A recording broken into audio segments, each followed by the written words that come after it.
Michael Chabon is a novel and a winner of the Pulitzer Prize. This is the story of two boys, Joseph Kavalier and Sam Clayman, and their adventures through comics in New York City. The story is told in the years before World War II. It starts in Czechoslovakia, specifically in Prague, with Joseph Kavalier under the tutelage of an escape artist teacher, Bernard Kornblum. This is the beginning where we see the theme of escape. Joseph wishes to escape the persecution and the horrors that approach his home.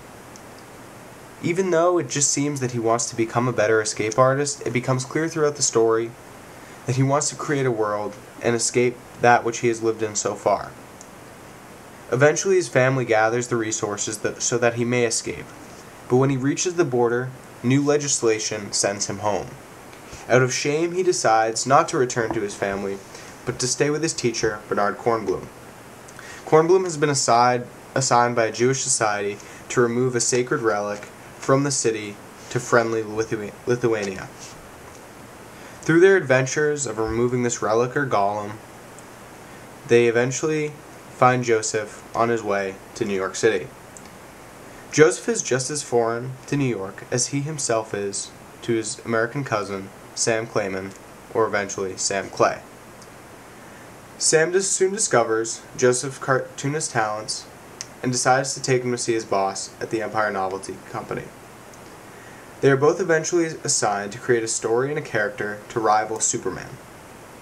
Struggling to find this character, Sam is reminded of his father.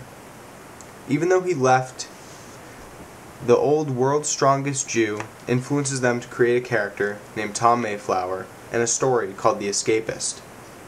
Tom Mayflower is a strong Jew himself who helps create a better world by fighting crime. His bosses at Empire Novelty Company love the story but are unsure about the cover, a picture of Tom Mayflower punching Hitler. Sam and Joseph will not let the story be bought without the cover, and through hard work they eventually have their way. The story becomes famous and they make some money. Joseph now has the money that he's wanted to get his family to the U.S. Arriving at the consulate, he finds out that his father has passed.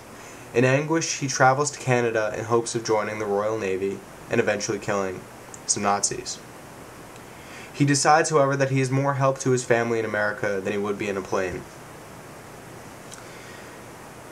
This is where their story ends, at least up to page 200.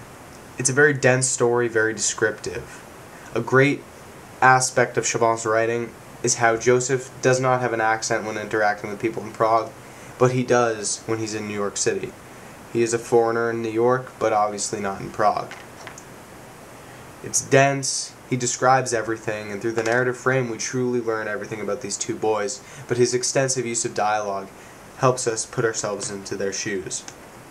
The theme of escape becomes apparent throughout the story. The boys want to create a better world, and they do that with their comic. They do that through Tom Mayflower. It's a great book, but a big undertaking. If you like to read and you're fast at reading, a great suggestion. If not, it might not be the best choice, but as a Pulitzer Prize, it would be hard to put down.